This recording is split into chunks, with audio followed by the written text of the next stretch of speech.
ये स्पेशली जो हॉस्टलाइट्स हैं, एग्जैक्टली क्या क्या वहाँ होता है ये तो हमने अपनी आंखों से देखा हुआ है। डेट्स सेट होती हैं, फिर वो पिक करते हैं, ले जाते हैं, बड़ा कुछ चलता है। पार्क्स में आप चले जाएं, वहाँ आपके सामने है सब कुछ क्या हो रहा है, अल्लाह माफ़ करे। मैं आप लोगों के साथ ना कुछ रियल केसेस शेयर करता हूँ जो हमारे पास आए, फिर आप कमेंट करें। सबसे पहले तो देखें, मैं जब भी ये टॉपिक मैं बहुत डिस्कस करता हूँ, स्पेशली अगर यंग बच्चियों से मेरी बात हो रही हो। मैं किप्स गया, वहाँ पे लड़कियाँ थी एफएससी की, उनसे मैंने बात की। पेशावर एडवर्ड्स कॉलेज गया, वहाँ भी यही टॉपिक था, लड़के थे और लड़कियाँ दोनों को एड है वहाँ पे आई गेस। इसी तरह एक दो और यूनिवर्सिटीज़ में मैं गया, स्कूल्स में गया, वहाँ पे मैंने यही बात की।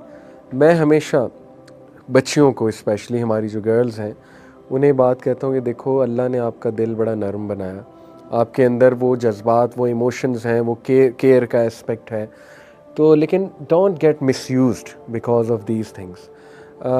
Guys will come to you और वो आपको शो ऐसे करेंगे कि वो बहुत ज़्यादा सिंसेयर हैं, ठीक है ना। हो सकता है हो भी, लेकिन with the passage of time वो उनका कहीं और कोई रिलेशन चल जाएगा या उन्हें कोई और पसंद आ जाएगा वगैरह वगैरह। तो डोंट गेट डिसीव्ड, अपने दिल की कदर करें।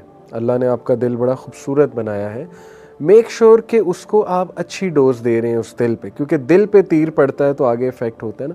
जो आप लिरिक्स सुन रहे हैं वो किस किस्म के लिरिक्स हैं, अगर आप म्यूज़िक सुनते हैं उसमें क्या सिखाया जा रहा है, उसमें दिन रात क्या गर्दान पड़ी जा रही है, ऑब्वियसली आ जाके यही सब कुछ है। तो प्रोटेक्ट योर हार्ट। एक तो मैं लड़कियों से बड़ी ये रिक्वेस्ट करता हूँ कि देखें, मिसयूज़ ना होना, और लड़कों को भी मैं कहता हूँ कि इस चीज़ को अंडरस्टैंड करें कि जो फीमेल्स हैं वो बहुत जल्दी ट्रस्ट कर लेती हैं, उनका दिल नर्म होता है, केयर का एस्पेक्ट होता है। तो आप भी अल्लाह से डरें कि आप उनको मिसयूज़ ना करें। आपकी अपनी बहनें भी हैं, ज़ाहिर है यू वांट लाइक कि आपकी बहन को कोई इस तरह से मिसयूज़ करे या अप्रोच करे। अब मैं 3 आपको केसेस सुनाता हूँ। एक तो एक MBBS की स्टूडेंट थी, बहुत पहले की बात है, मैंने एक क्लिप भी इस पर बनाया हुआ है लेकिन दोबारा मेंशन कर देता हूँ। वो टॉपर थी FSC की और अपने टाइम पे बहुत ज़्यादा उन्होंने अचीवमेंट्स की। इवन MBBS में आई थिंक फर्स्ट 2 ईयर बहुत अच्छे मार्क्स लेती रहीं, बड़ा अच्छा चल रहा था। हॉस्टलाइट थी। उनकी जो रूममेट थी ना, वो ज़ाहिर है उसके कुछ अफेयर्स थे, आना जाना था बॉयफ्रेंड्स के साथ, ये वो। तो डेफिनेटली बंदा नोट तो करता है और थोड़ा सा इंस्पायर भी हो सकता है इन अ नेगेटिव वे। तो शी सेड कि वो मुझे बहुत ज़्यादा, यानी ये सारी स्टोरी उसने खुद सुनाई है हमें। शी सेड कि वो मुझे बहुत ज़्यादा फोर्स भी करती थी कि आपका भी कोई होना चाहिए, ठीक है, आप बताओ, मैं आपकी सेटिंग करा देती हूँ, जैसे आजकल ये बहुत कॉमन चीज़ हो चुकी है, ज़ाहिर है। तो शी सेड कि वो अल्टीमेटली फिर आई गॉट ट्रैप्ड। ज़ाहिर है इतना प्रेशर आ रहा है, वो जो आपने बात की पीयर प्रेशर की, हुआ ये कि शी सेड कि वो दिन और आज का दिन मेरी नींद भी ख़राब हुई है, मेरी प्रायोरिटीज़ भी ख़राब हुई हैं, मेरी हेल्थ भी डैमेज हुई है, मेंटल हेल्थ डैमेज हुई, फ़िज़िकल तो हुई है, मेंटल हेल्थ डैमेज हुई है, मैं एंटी सोशल हो गई हूँ, और सबसे बड़ी बात, मेरी पढ़ाई डिस्टर्ब्ड हो चुकी, यहाँ तक डिस्टर्ब हो चुकी कि उसकी सप्ली आ गई। सो शी सेड कि I failed MBBS because of simply एक रिलेशनशिप बना के। और वो फिर ज़ाहिर है उसमें बहुत से ऐसी चीज़ें भी थी जहाँ मिसयूज़ किया हुआ था, ज़ाहिर है वो मेल ने उसे बहुत ज़्यादा। तो एक देखें ना, ये केस से मैं बच्चियों को ये समझाना चाहता हूँ कि देखें, जब आप हॉस्टल में आती हैं या कहीं यूनिवर्सिटी में जाती हैं तो please take care of this कि आपके पेरेंट्स ने एक ट्रस्ट करके भेजा है, और ऐसी अपनी बॉडी लैंग्वेज ऐसी रखें कि लड़कों को ना मिले चांस।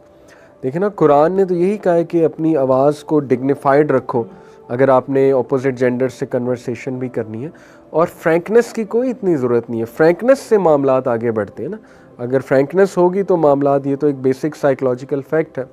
दूसरा केस मैं आपके साथ डिस्कस करता हूँ एक ऐसे नौजवान का, यूनिवर्सिटी स्टूडेंट का, और वो माशाल्लाह नेक आदमी है, ही इज़ अ नेक person, he is a pious boy.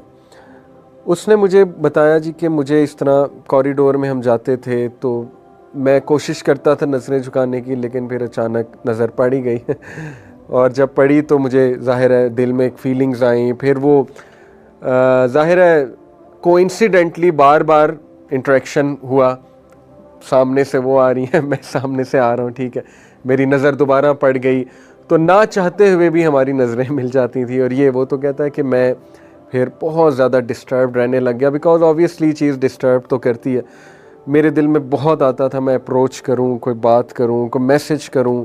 Ultimately मैंने हिम्मत करके मैसेज कर ही दिया। हिम्मत ये थी कि मैसेज के बाद फिर हाँ, हिम्मत ये तो रिप्लाई भी आ गया आगे से, ठीक है ना। तो ही सेड के मुझे बड़ा वो हुआ कि यार ये तो it's like a dream come true obviously कि सब जिसको आप पसंद करते हो उसने रिप्लाई कर दिया आपको। लेकिन to cut the story short, वो जो भी चला बाद में वो एक अलग स्टोरी है, लेकिन to cut the story short, मुझे पसंद ये बात आई उस लड़के की। उसने कहा कि एक टाइम पे मैं इतना डिस्टर्ब्ड हो गया, मैं उसको जो मुझे पसंद थी देखता था बाकी लड़कों के साथ बैठते हुए, तो मेरी वो अंदर की ना वो इजाज़त नहीं देती थी, चाहे मैं जितना मर्जी लिबरल हो जाऊँ। टू बी ऑनेस्ट मुझे नहीं पसंद था कि ऐसा क्यों है। वो बहुत ज़्यादा फ्रैंक होती थी, ठीक है ना, और हाई फाइव्स चल रहे हैं लड़कों के साथ, ये वो। तो इस साइड के मैं बड़ा डिस्टर्ब्ड होता था कि मुझे पसंद भी बहुत है, मैंने तो यहाँ तक फ़ैसला कर लिया था मैं इनके साथ शादी करूँ। लेकिन ऑन दी अदर हैंड मुझे ये चीज़ें बड़ा तंग करती थी, मैं बहुत पोजेसिव था शायद, वगैरह वगैरह। Cut the story short, he said कि मैंने रो रो के अल्लाह से दुआ की तहज्जुद में कि अल्लाह मेरा दिल बदल दे। मतलब मैं स्टक हो चुका हूँ, आई एम लव स्ट्रक, और मेरा बस नहीं चल रहा है। I can't control my self in the sense कि मेरा इमोशंस पे कंट्रोल नहीं रहा है। तो आप दिलों को कंट्रोल करने वाले अल्लाह मेरा दिल फेर दे। यानी ये मुझे उसकी दुआ इतनी पसंद आई माशाल्लाह कि आप देखें कि एक लड़का इस लेवल पे अपना ईमान बचाना चाहता है। And same goes for girls, माशाल्लाह गर्ल्स भी ये दुआ करती होंगी, लेकिन यहाँ स्पेसिफ़िकली मैं लड़के की मिसाल दे रहा हूँ क्योंकि ज़्यादातर लड़के इनिशिएट करते हैं। तो उसने जब ये दुआ मुझे सुनाई, मैंने कहा यार दिस इज़ अमेजिंग। और ही सेड कि अल्लाह ने मेरा ऐसा दिल बदला कि आई फॉरगॉट। देखें, अल्लाह से जब आप दुआ करेंगे तो क्यों नहीं, अल्लाह सुब्हानहू व तआला, मेन चीज़ है कि do you want to get out of this और do you just want to stay in that. If you want to stay in that, फिर तो आप वो क्वालियाँ सुने जाएंगे, देवदास मूवी, फिर वो पता नहीं क्या क्या देखेंगे, उससे मज़ीद आपकी ये चीज़ जो है ना वो ग्रो करेगी। तो ये हमारे पास दो बड़े जो है ना वो मैंने कहा आप लोगों के साथ केस स्टडीज़ शेयर करूँ।